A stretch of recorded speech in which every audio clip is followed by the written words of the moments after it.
What is up, guys, and welcome back to episode 17 of the Bleeding B&G podcast. And guys, let me get the timestamp out of the way. Today is Thursday, June 10th. Football season is finally here, guys. Football season is finally here. And the reason that I say that is because the Washington football team just wrapped up their mandatory minicamp session. So, we won't see them for another 6 or 7 weeks. The next step is training camp. So today I want to give you some news and notes that we've been hearing and coming out of Ashburn regarding the mandatory minicamp sessions. And then I want to lead into our biggest topic, or our most important topic for today.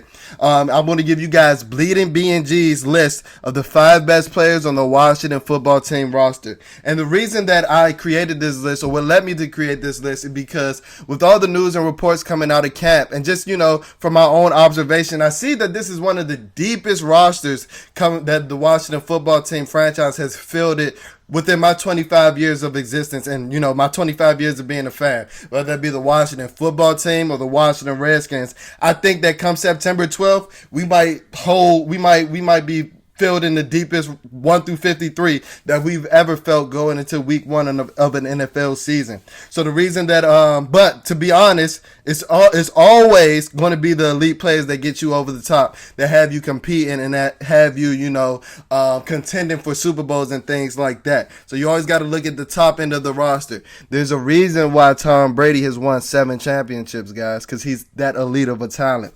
There's a reason why we've recently seen the Los Angeles Rams and teams like that in the Super Bowl, because, while they weren't the deepest team, their top 10 was better than anybody else's in the league. I'm talking about the year that they had, Brandon Cooks, Todd Gurley, Aqib Talib, Marcus Peters. Their top 10 was elite.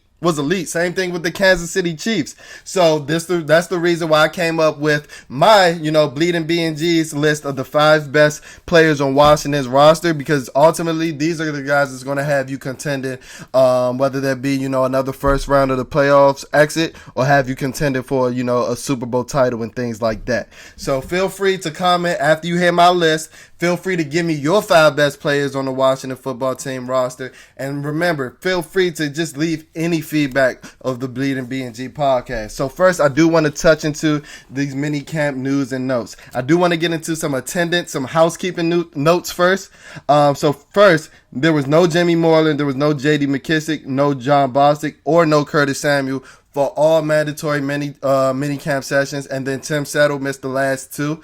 Coach Rivera in his press conference said that Settle had an ailment, and then he said that it wasn't COVID related. So that has me thinking that he was along the lines of, being under the weather or illness or something like that. And then Moreland, McKissick, and Bostic all had excused absences, and then Curtis Samuel missed the sessions because of the groin injury that he sustained last week in OTAs.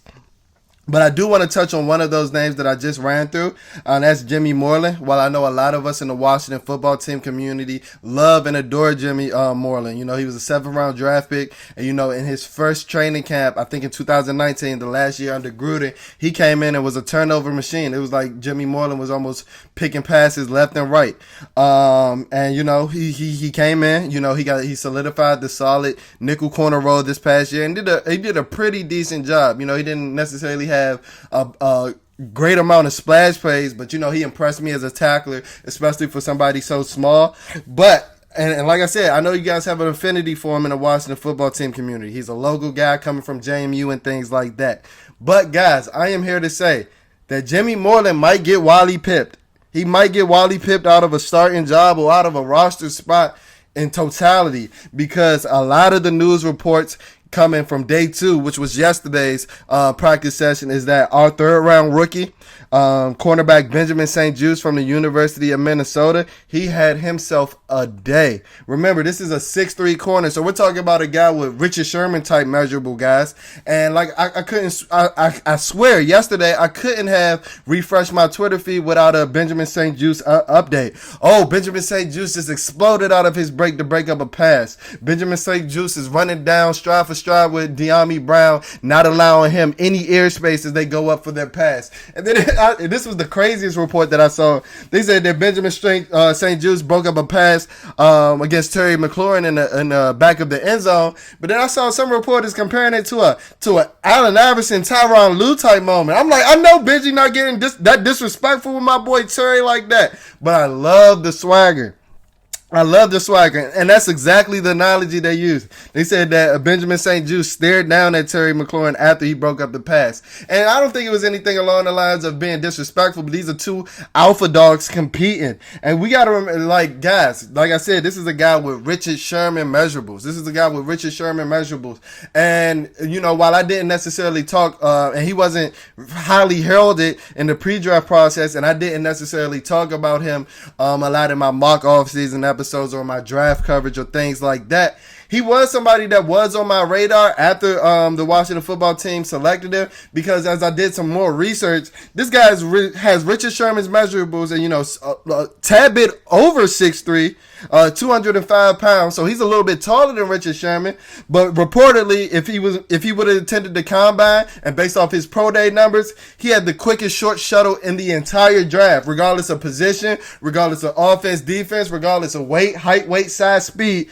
Benjamin St. Juste, a 6'3" corner, had the quickest short shuttle in the entire draft class. So that shows that he's somebody that's fluid in his hips. He has good ankle flexion. You know, he's somebody that can get in and out of his breaks, which is very difficult for somebody with those long limbs. You know, we don't necessarily think of Richard Sherman as somebody that's dynamic and somebody that can cut in and out. He's more of a cerebral type athlete, which makes Richard Sherman a great all-time Hall of Fame corner. But if we can if we can grab somebody with those type of measurables and then athleticism to boot, the sky's the limit for Benjamin St. Juste. And I will say this throughout the episode, guys. This is a practice session. This is on air, so we do have to taper our expectations. But I can see Benjamin St. Juste, you know, like I said, Wally Pippen, a guy like Jimmy Moreland. You know, Coach Del Rio, in one of his interviews with Julie Donaldson, said that, hey, we may look to play, and Fred Smoot. I think he was actually talking to Fred Smoot. He said, we may actually look to play more man. We played a lot of man late last year, but I don't necessarily think that, you know, Kendall Fuller and Ronald Darby, man is their best style, their man style corners. But, you know, bringing in a guy like William Jackson and then bringing in a guy like Benjamin St. Juste, you know, those are like traditional press man cover corners that allow Jack Del Rio to do a lot of the things that he did with the Denver Broncos defense that won the Super Bowl with Chris Harris and Aqib Talib on the outside. So the sky's the limit for Benjamin St. Juste. And one of the other reasons that I think he may actually Wally Pip Jimmy Moreland is because, you know, this 6'3" corner, you can actually put him on the outside. And yeah, he has no experience, but he has the tangible measurements to line up and like, you can put him against any receiver in the NFL, and he wouldn't necessarily be physically dominated by anybody. DK Metcalf, anybody. He the same height as him. Yeah, DK Metcalf's a little bit thicker, but DK Metcalf's a freak. You know, he's bigger than Keenan Allen. He's bigger than a lot of these elite wide receivers. So, you know, him getting his hands on and things like that can only pose a lot of trouble.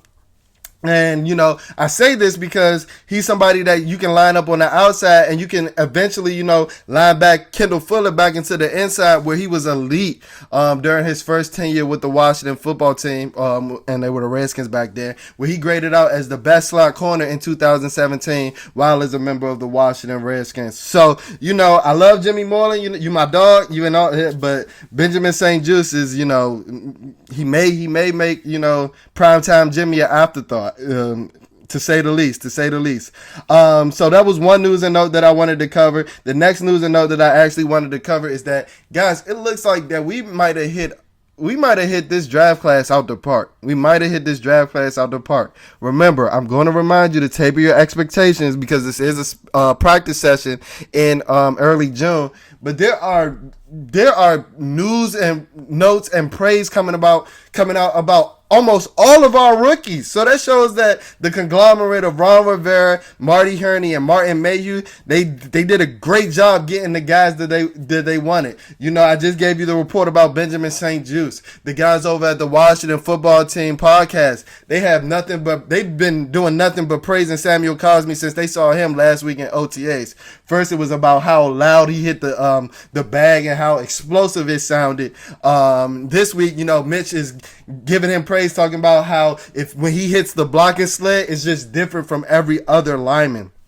And then later on, JP was talking about a different session in practice where he said that Cosmi just looked faster than every other lineman. And that's something that was backed up, you know, and that's something that can be verified with his combine numbers. And that's something that, you know, has me feeling very promising going into the 2021 season. If you guys can go back to Out with the Old, In with the New, Out with the Old episode, I mentioned that Cosmi was probably the biggest reason that we cut Morgan Moses. You know, we have somebody that can may potentially be better, or if not as good, and coming at a way cheaper price. We already know he's more physically dominant. You know, this guy's 6'7", a behemoth of a man who bench pressed 225 pounds 38 times and ran damn near a 4.7 40. So we know that the physical traits were there.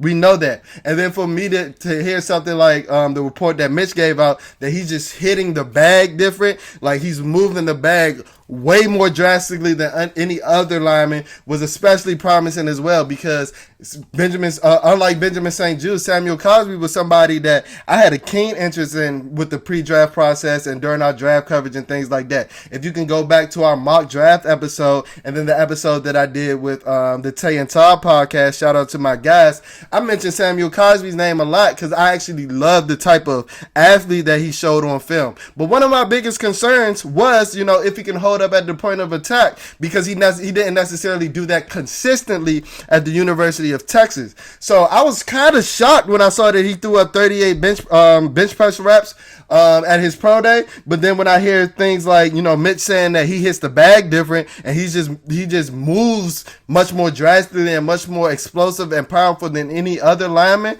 that shows that Samuel Cosmi has been putting a hell of a lot of work in the offseason to improve just not only his functional strength, but just to be a more technically sound football player as well.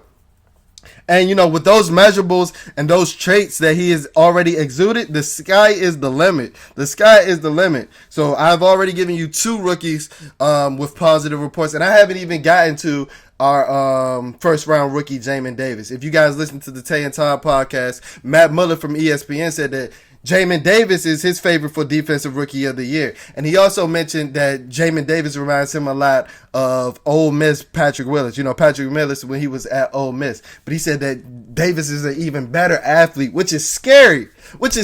So I'm just giving you 3 reports. I'm giving you 3 prospects and 3, like, would seem to be asinine reports, but these are the guys that's watching it. You know, we can't miss on all 3. And then last to top it off, Dyami Brown. I'm hearing great things about Dyami Brown as well. And every day, at least once in all 3 days, I saw a report about Dyami Brown beating somebody deep, whether the ball was being completed or not. I saw a report that, you know, Dyami Brown is blowing by these guys in the secondary.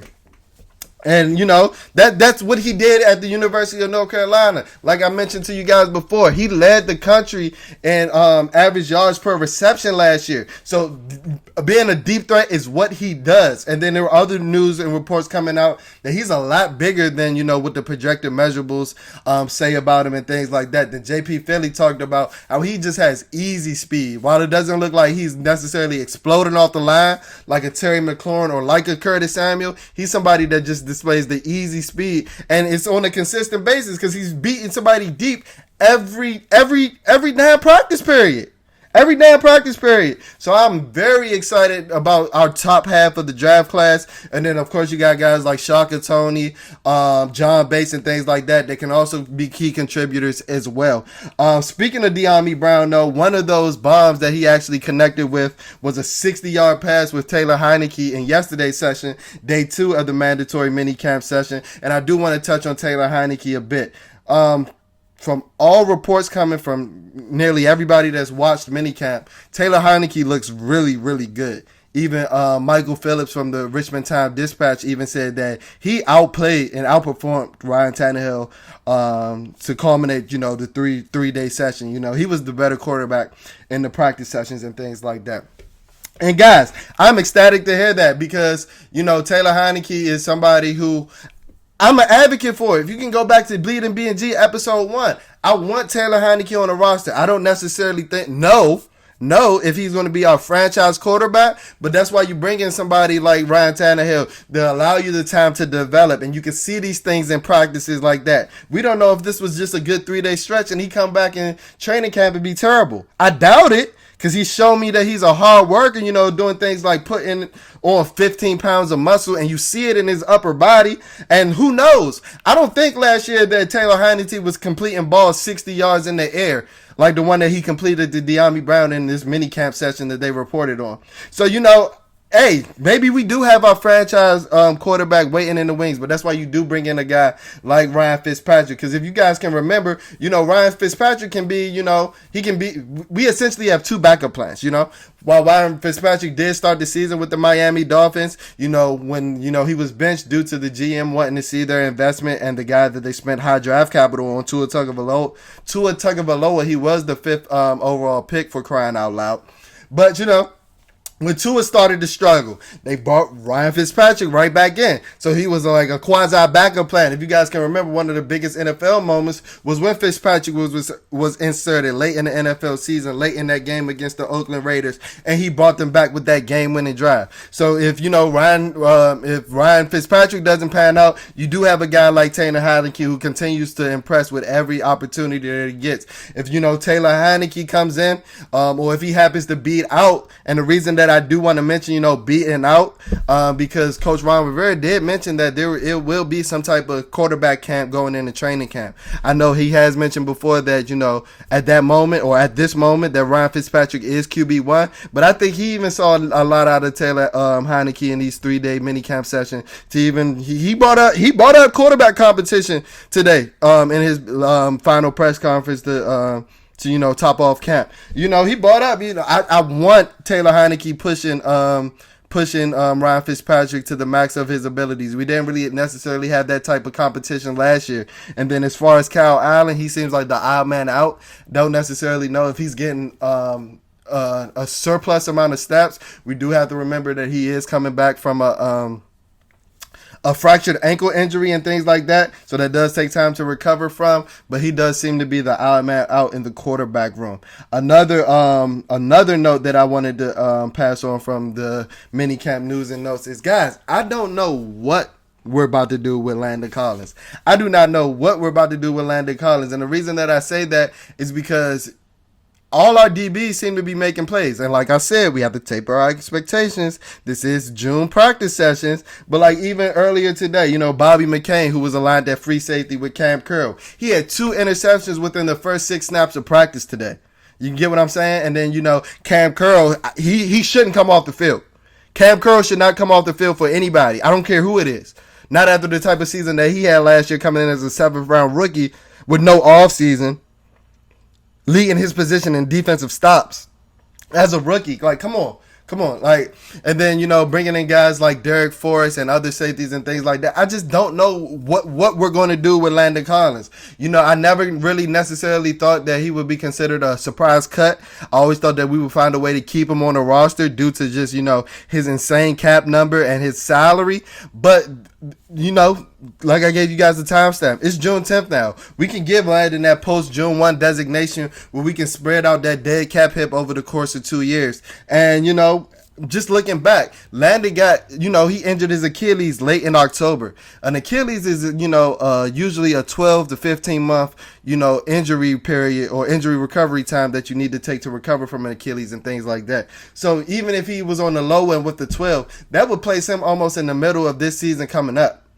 And then all the reports coming out that, he does some individual drills. He doesn't look as fluid in his back pedal. But as soon as we go into 7-on-7 or 11-on-11, he's standing far back, almost 50 yards away from everybody. That sounds like somebody that knows they're not in the plans. Now, granted, they have said that he's been engaged. He's helped all the younger guys and things like that. But you're getting paid $60 million on your contract, bro.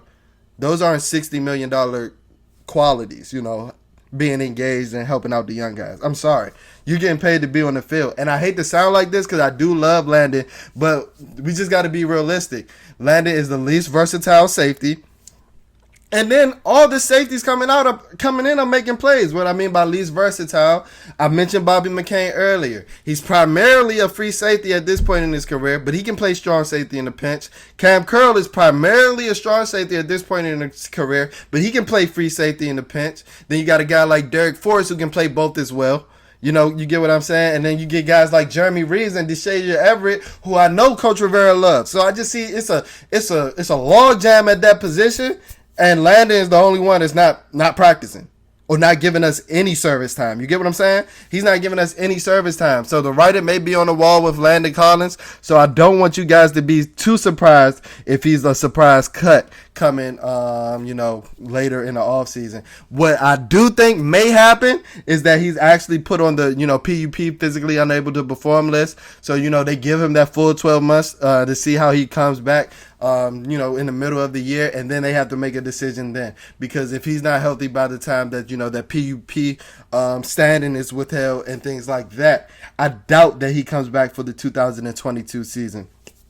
Lastly, to wrap up my notes with the regarding the Washington football team's mandatory minicamp session is that, the defensive line seemed dominant in 11-on-11. That came from nearly every reporter. I know in yesterday's session, I think the first 4 plays, the first play, Montez Sweat tipped a Ryan Fitzpatrick pass. The second play, Chase Young, Matt Antonio Gibson in the backfield. And then I think the fourth play, Daron Payne and Jonathan Allen just pushed their matchup into Ryan Fitzpatrick's lap, which would have, if it wasn't going to be a sack, it would have been just pressure in his face call that could have ultimately resulted in a turnover. So the defensive line seemed dominated. And let's taper our expectations. I told you I'm going to keep reminding you guys because we've been hearing this about the defensive line since at least, I want to say 2018. Since Daron Payne was drafted.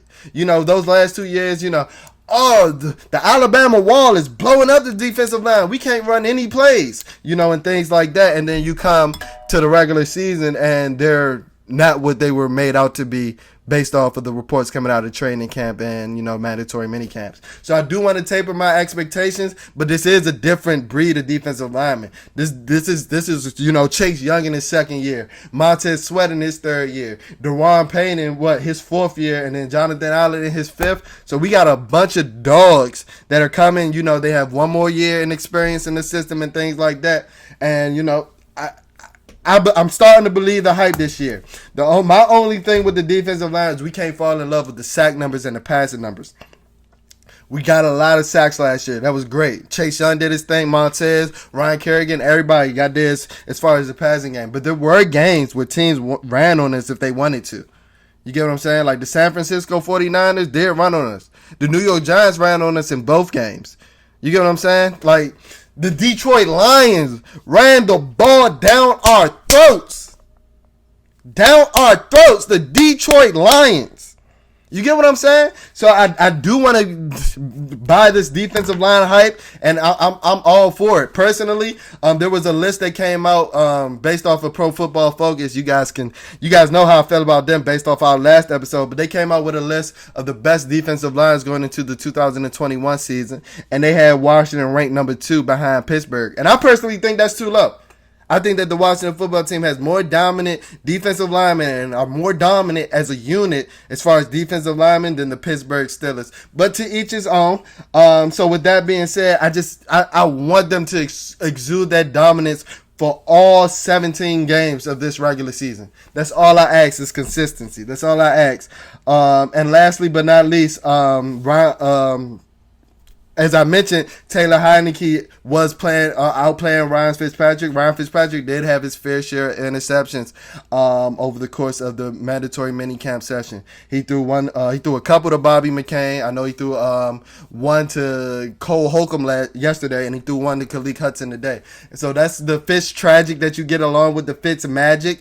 And we knew that Ryan Fitzpatrick was going to throw interceptions, guys. Like, we didn't think that he was going to come in and be Tom Brady. We do think it's going to be an upgrade over the quarterback play last season, but we knew that he was going to come in and throw interceptions. That's why I'm not too worried about it. And I'd rather him throw an interception in a June practice session than come in week 1 in September 12th throwing all the picks against the San Diego Chargers. I'd rather him, or the Los Angeles Chargers, I'd rather him get all the interceptions out the way now. So that's it. Just wrapping up our minicamp news and notes. The last thing that I wanted to touch on is that it's just, even looking from the videos, and then Coach Rivera hopped on it in his press conferences, this team is just looking a lot faster. The tempo of practice looks a lot faster. The receivers running their routes on air looks faster. The defensive linemen, hitting the bags, they look like they're moving faster. And, team speed, it just looks like we have a lot more team speed. You add a linebacker that runs a 4.3 in Jamin Davis, and then you add guys like, William Jackson, who's running a 4.3, and you just add a lot more team speed, not even on just the defensive end. You add a guy like De'Ami Brown and Curtis Samuel to your offense. Antonio Gibson looks to be coming back, with more experience at running back and things like that. We forget that Antonio Gibson has 4.3 speed, and he's 6'1", 230 pounds. He's a freak. And he necessarily didn't have experience playing running back last year and still had almost 900 yards rushing. Like, come on, like I have a lot of high hopes for this football season. So that's it. Wrapping up our minicamp news and notes. I did touch on Antonio Gibson. He's from the reports coming out, he's looking explosive. He looks like he's kept up his weight. So he's still that 230 bowling ball coming to you with 4.3 speed. So I'm having a lot of high expectations and high projections for Antonio Gibson as well. So that's it for our minicamp news and notes. Now to get to our meat and potatoes of the episode, B&G, we're going to give you guys our ranking of our 5 best players on the Washington football team roster. So like I said, the reason that I came up with this list is because I think that the top half and your elite talent is what's going to have you competing for, Super Bowls. Of course you need depth because, injuries happen, people get tired and things like that. Of course you need depth. But, your franchise cornerstones and your best of the best players are what's going to have you competing for division titles and Super Bowls and things like that. So, without further ado, here is Bleeding B&G's 5 best players on the Washington football team roster. So, I'm going to give you it in order counting down. So, I'm going to go from 5 to 1. So at number 5, Bleeding B&G's 5th best player on the Washington football team roster is actually somebody that we just signed this offseason period, and that's William Jackson III. That is William Jackson III, cornerback. And the reason that I think that William Jackson III is one of the 5 best players on the Washington football team roster is he plays one of those cornerstone positions, cornerback along with, edge rusher, left tackle, and quarterback are those cornerstones, most vital positions on the football field. And I've seen William Jackson lock up prime Antonio Brown with my own eyes. I don't know if I can say that about any other cornerback in the world. Screw the NFL, because that just means present guys right now. I'm talking about guys in the past, guys that have played in the NFL. If you want to talk about XFL, AAF, I don't know if I can say that about any other defensive back in the world that I saw them win their matchup against prime Pittsburgh Steelers Antonio Brown. I can say that about William Jackson, and he did it more than once. I know a lot of people are talking about how his numbers have gone down since that year. I think that was his 2017 year where he had statistically one of the most historic years a cornerback can ever have, rivaling Darrelle Revis's 2009 season. A lot of the people in the Cincinnati fan base, don't buy the William Jackson III hype. Bro, y'all are trash. Y'all been trash. He been playing behind y'all trash defensive line for the last 3 years. And still making plays. So don't try to make it seem like we getting damaged goods. We getting one of the best cornerbacks in the NFL. And we said it over here at Bleeding B&G. So that's why William Jackson, and like I said, he's gonna change the complexity of this defense. Expect us to play a lot more press man with him, and a guy like Benjamin St-Juste are able to get their hands on receivers. And guess what? Even an extra split second, we're gonna have guys like Chase Young, dogs like Montez Sweat, Matt Ioannidis, Jonathan. All they need is that split second to get to the quarterback, bro. So I expect him to just contribute that much more turmoil to the defense, and that's why I have him ranked as one of the five best players on the Washington football team roster. William Jackson III coming in at number 5.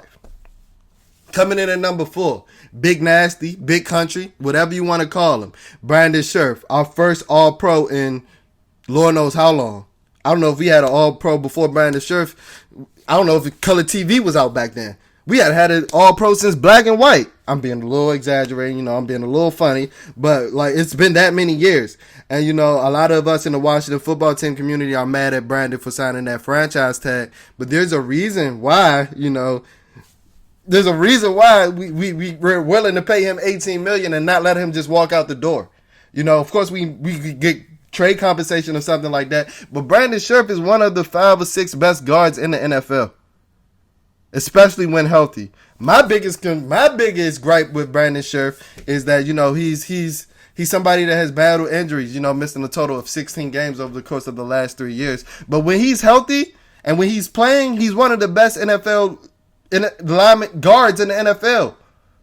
He moves. I don't know a guard that moves better in space than Brandon Scherff. I'm not saying that he's the best guard in the NFL, but I don't know a guard that moves better in space than Brandon Scherff, and that includes Quentin Nelson. As far as just moving in space, I think Brandon Scherff might be the best pull blocker in the NFL.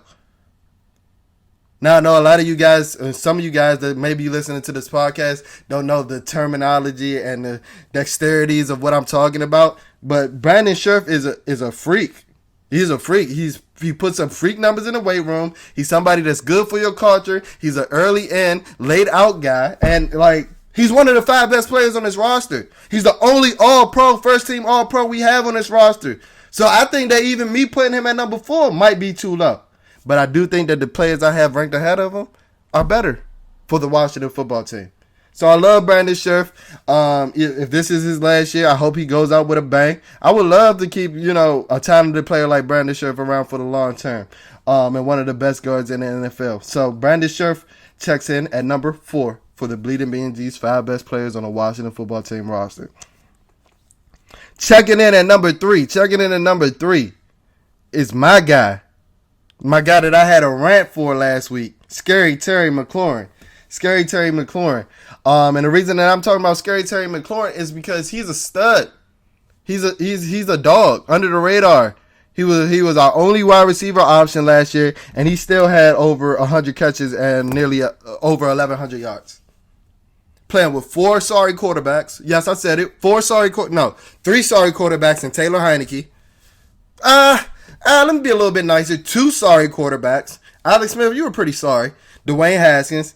Cal Allen, who is a little below average. And then Taylor Heineke. I don't know what to give you. Just Taylor Heineke. So that's what he had last year. And he still was able to put up 1,100 receiving yards and over 100 catches. He's one of the best route runners in the NFL going into only his 3rd year. And then if you compare him with a lot of the other route running gods in the NFL, Terry McLaurin is more explosive than all of them. We often praise Keenan Allen and Devontae Adams for their route running skills. But they're not doing it running 4-3. They're not. And I imagine Terry McLaurin having even a bigger year because we know that Ryan Fitzpatrick is going to give him his chances. We know that he's going to give him his chances. I mentioned how, Benjamin St-Juste had a pass breakup against Terry, but all the reports coming out is Terry's burning by everybody else. He's burning by St-Juste too. It was just that one play, Terry McLaurin is a stud receiver. I saw some research somebody had put out on Twitter that Terry McLaurin wins at a superstar rate. He wins at a superstar rate.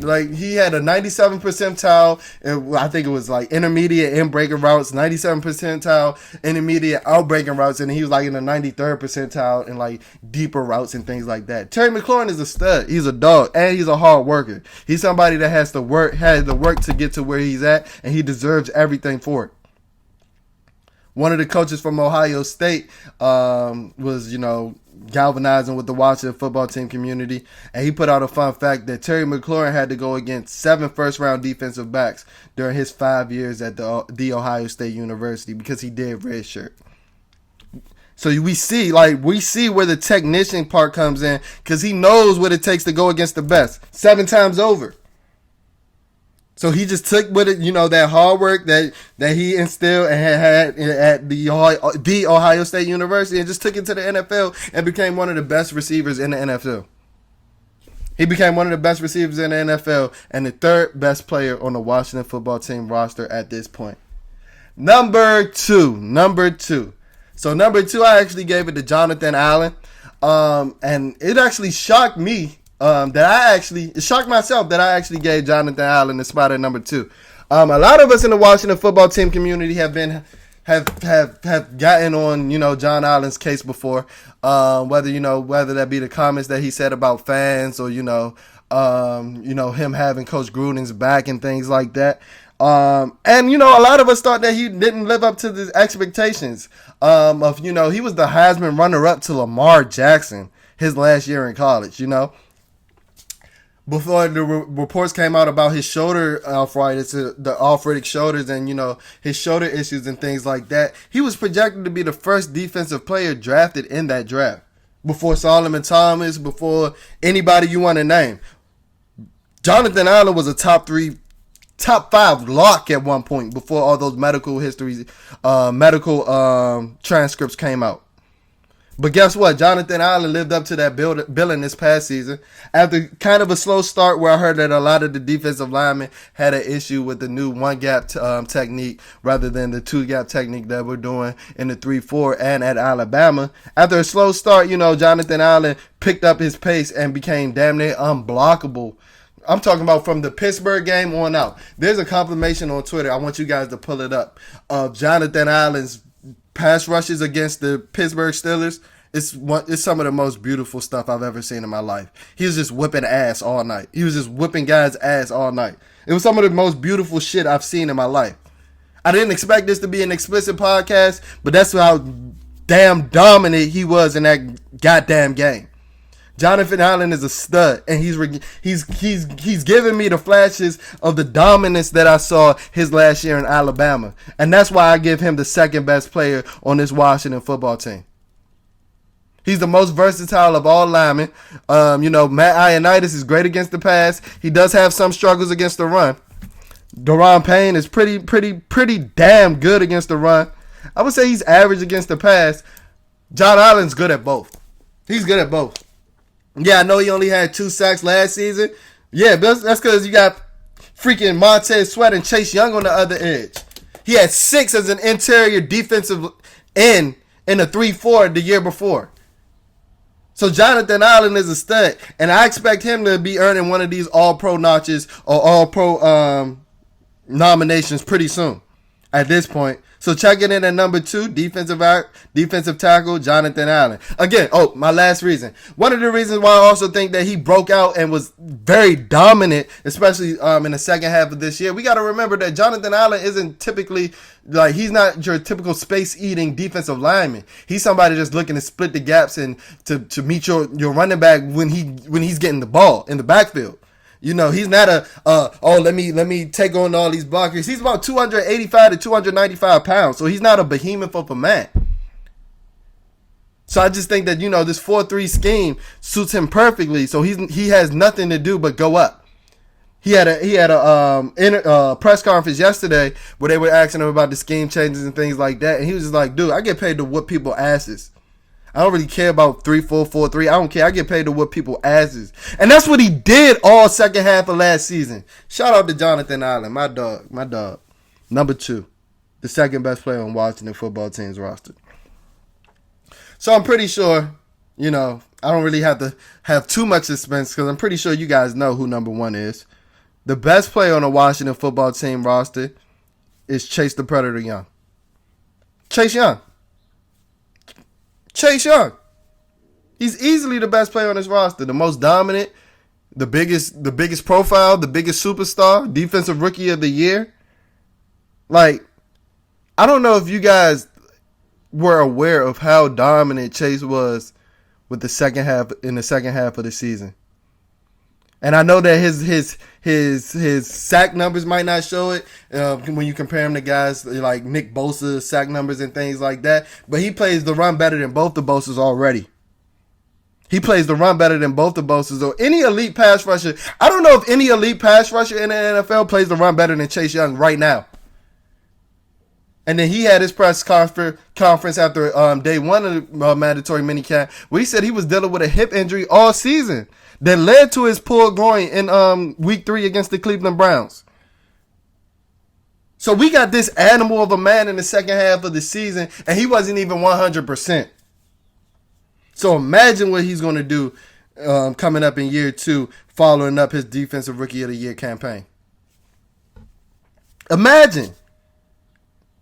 I'm expecting somewhere between the lines of 15 sacks, about 40 solo tackles, about near 20 tackles for loss because he's that good.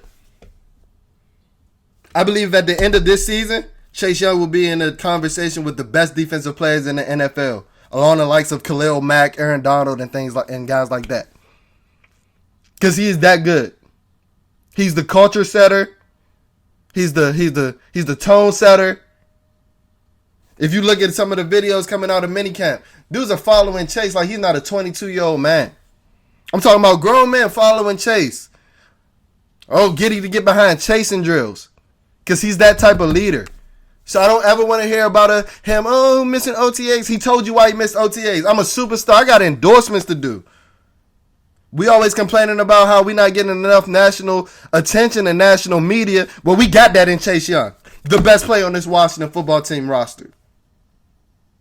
And like I said, the reasons why I think that is because he's on his way to becoming a dominant edge rusher, what we expected him to be coming out of the Ohio State.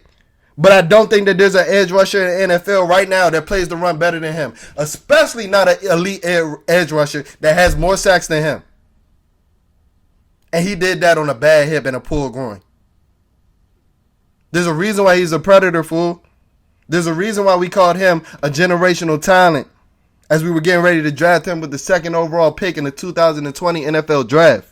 Chase Young, I love you. You're that dude. You're the best player on the Washington football team roster. And I expect that to be that way for a long time. So that's it for episode 17 of the Bleeding B&G podcast, guys. I hope you guys were well informed with our minicamp news and notes. I hope you guys were entertained with our 5 best players on the Washington football team roster. As always, please leave us feedback. You can follow us on our social media pages. Our Instagram is at Bleeding B&G. That's BLEEDING, BNG. Our Twitter is at Bleeding BNG. Spelling is a tad bit different. That spelling is BLEEDIN BNG. So it's only one G in our Twitter handle. And then remember, guys, you can find us on all podcast platforms at this point. I'm talking about Apple Podcasts. I'm talking about Spotify. I'm talking about Google Play. You can find us on all podcast platforms at this point. And remember to search Bleeding B&G or Bleeding Burgundy and Gold on YouTube as well, because this is a visual podcast. So if you want to check out my beautiful face, you can check us out on YouTube. Or if you just want to listen audio only, remember we're available on all podcast platforms. Guys, football season is here, so you're going to be getting a lot of Bleeding B&G content, a lot of Bleeding B&G episodes. I'm thinking about buying a GoPro so I can vlog when I'm at the games, because you know your boy is a season ticket holder. So remember, tap into all of our podcasts. Please leave a rating, leave a comment where you can. Please leave a rating, a 5-star rating if you feel the need that we're a 5-star podcast or Apple Podcasts, because those help us out a lot as far as finessing the algorithm and things like that. So that's it for episode 17 of the Bleeding B&G podcast. I'm so excited for this upcoming football season. I hope you guys tap back in for episode 18. Peace.